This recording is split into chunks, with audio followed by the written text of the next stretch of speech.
Oh my god, we are here, the end chapter, the final conclusion to the Skywalker Saga! And oh my god, the bad reviews this movie has been getting? What can I say?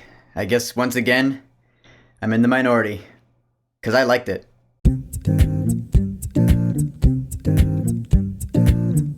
Star Wars: The Rise of Skywalker. So yes, episode 9 of our beloved Star Wars Skywalker Saga is here, it is now among us, and it's gotten some pretty mixed reviews. A lot of people online don't really like it, a lot of people I've talked to in person loved it. As for me, I liked it. Did I think it was perfect? No, not at all. There were some problems, sure. But all in all, this whole trilogy, yeah, I thought it was great. All 3 movies. I do still love the character of Rey, although now that I think about it, I see where people are coming from when they say she's OP, she never really takes damage. You're right, she doesn't really. And in this movie anyway, she kind of reminded me of Alita from Alita Battle Angel, in which, yeah, she never really loses a fight. She is really strong. But really what I like about her in this movie is her story arc. And of course, I'm not going to talk about it, this is spoiler free. But questions are answered. You know, this being the final chapter of a trilogy, questions will be answered. Questions you've had for a few years now. And the arc she goes through, you know, how she feels about certain things, it really interested me. However, some other characters like Finn were kind of underused in this one, I felt. Like, Finn still had a lot of screen time, but I felt like he was pushed from main character down to supporting character in this one. Which, yeah, is kinda sorta a bummer. Same thing with Poe Dameron, Oscar Isaac. He's still charismatic as all hell. I love watching Oscar Isaac in these Star Wars movies, because I can always tell he was having fun on set. But the fact that Finn and Poe were kind of pushed a little more in the background, I can completely forgive that, because Kylo Ren takes a lot of spotlight in this movie,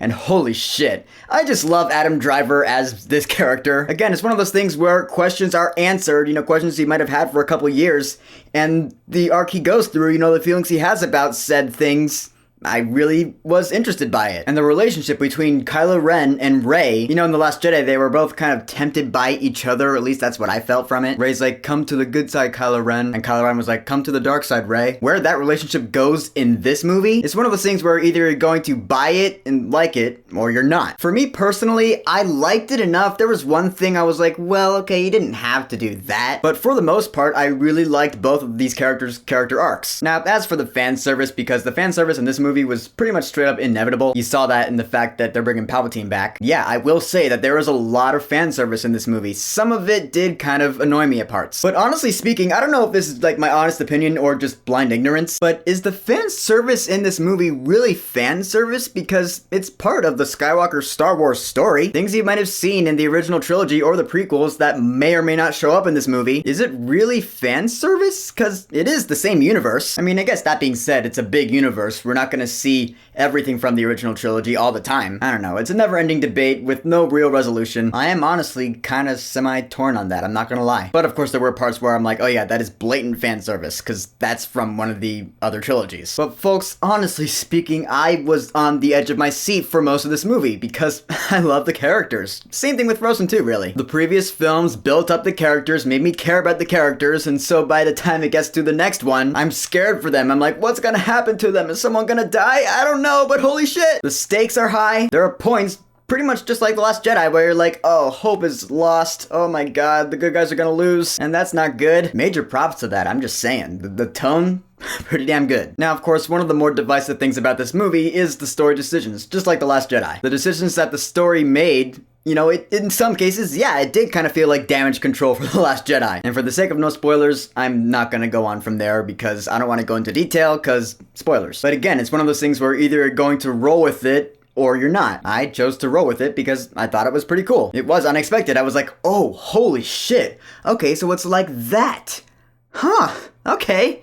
Wow. It makes me think that maybe some things were planned out from the beginning. Like, I know the thing about when they started this trilogy, they didn't start with the end in mind, which is really what you should do. So it seems like one cohesive story, but this new Star Wars trilogy wasn't done like that. It was improvised as it went along. Yeah, not a really good way to do it. Prime example, the Marvel Cinematic Universe. They started with the end in mind. They knew they were gonna end with Thanos, and it paid off big and everyone loved it. So much so that it's now the most successful movie of all time. With this new Star Wars trilogy, you can tell that it wasn't done that way. And I do profess, yeah, I think it would be better if it was done that way. Maybe J.J. Abrams should have directed the entire trilogy, I don't know. Because in this one, you can actually tell that he had plans that Episode 8 just didn't follow through with. So at a couple points, Rise of Skywalker felt like, wait, this from Force Awakens, remember? Yeah, we're gonna wrap that up here. Now, as for the score, of course done by John Williams, this is supposedly the last Star Wars movie he's scoring. And dude, his scores in this new Star Wars trilogy have just gotten better and better and better. The score in this movie...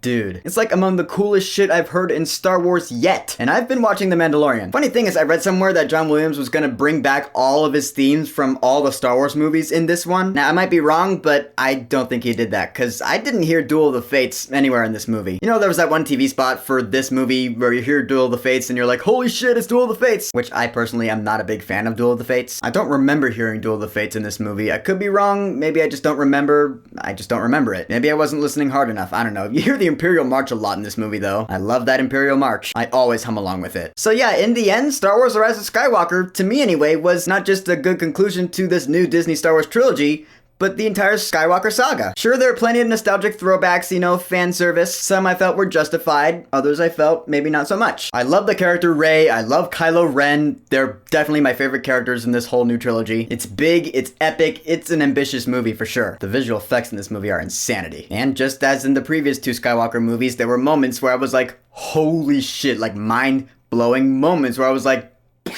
and I can't wait to see it again. I'm seeing it again tomorrow. For Star Wars The Rise of Skywalker, I will say, go see this movie while it's in theaters. If for nothing else, just go see it to say you saw it in theaters, because that's always a cool story to tell a few years down the road. So Star Wars The Rise of Skywalker, have you seen it yet? What did you think about it? Whatever you think, go ahead and leave a comment. And don't forget to subscribe.